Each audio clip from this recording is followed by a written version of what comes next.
It's the 29th of October. We're farewelling October in 2021. What a year this is turning out to be. And I can't believe that just 1 week ago at this time, late on the Friday last week, after that terrible press conference when most, if not all, New Zealanders started to wake up to the sort of cruelty in the leadership of Ardern that we are now on the receiving end of. Most people going from, oh, she's got our goodness, she's got our well-being at heart, she's looking after us, to what is this woman about?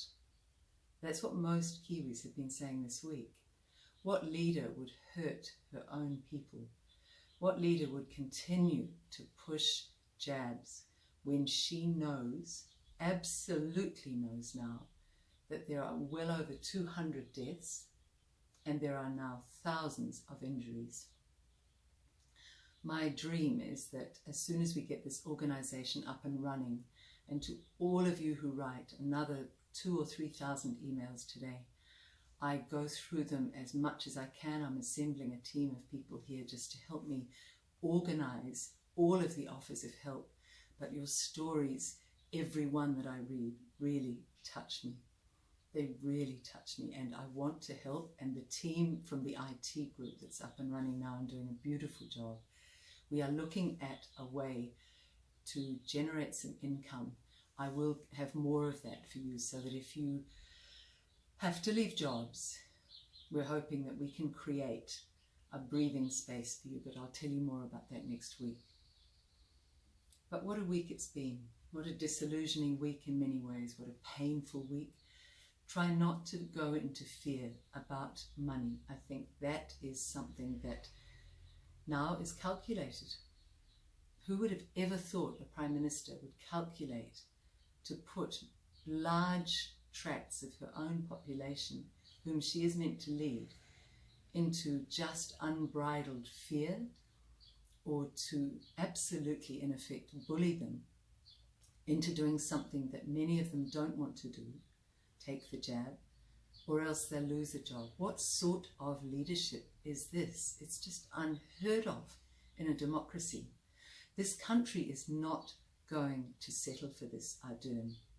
I heard today from somebody who's in that sort of circle in Parliament that she is so drunk on power and so sure that she is so popular with us that she's completely out of touch with the now millions, I believe, of Kiwis who are saying, we don't want this sort of leader.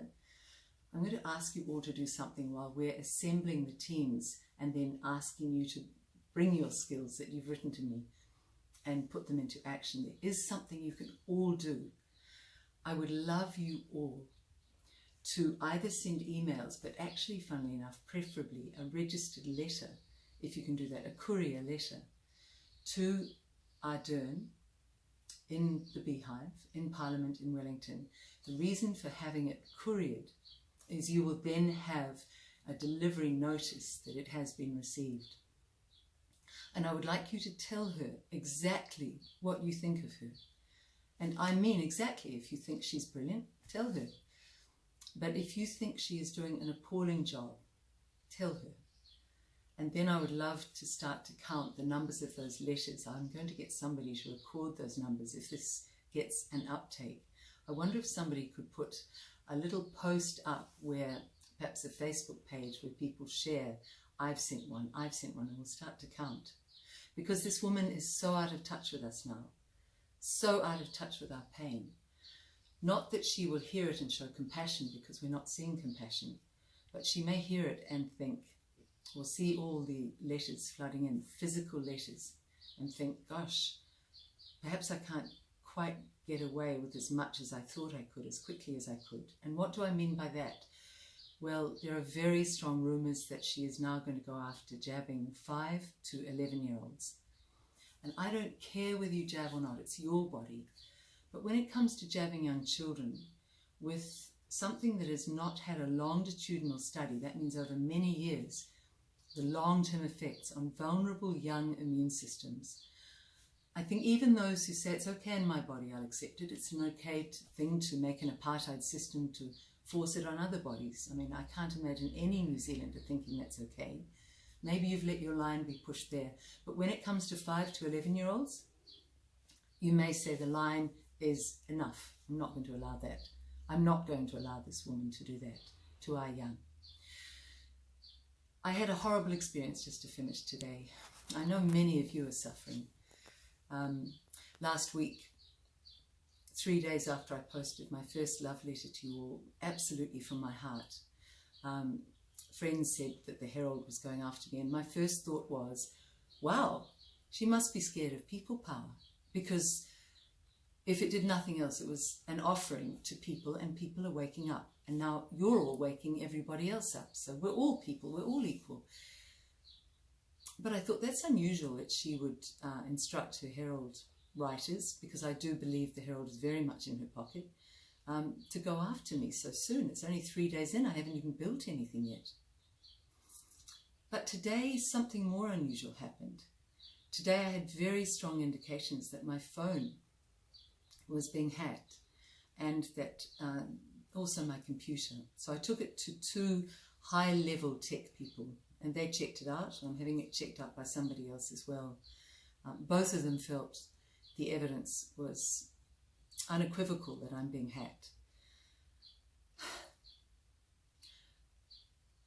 There was anger, of course, and then there was disgust, and then there was this profound sense of sadness. What will people in power do? For what? None of us will respect you, Ardern, if you go from here to head some huge organization overseas. You will never have integrity if you don't stop on this trip that you're on. Stop doing these things. You see, the thing is, I don't want to do this leadership role, and you want it so much. I have had so much taken from me, even someone who took nearly all my money.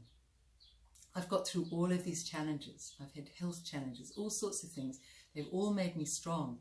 But above that, they've made me really free. They've made me understand what matters. And love matters. Integrity matters. Being on your deathbed at the end of a life where you know you've done the best to be the best person you can be, where you have taken everything New Zealand has given you and you've given back to this country, where you have looked after your fellow Kiwis, where you've honoured your family and you've honoured your family of New Zealand, and you've looked after our whenua, our lands, and you've celebrated the fact that you were one of the blessed ones born into this country that was so full of joy and laughter. And what have you done with all of those gifts that New Zealand gave you? You have brought darkness here, Ardern. You have put this country into splits and arguments and fear, and now you're throwing people on the scrap heap as if they don't matter, and every one of you matters.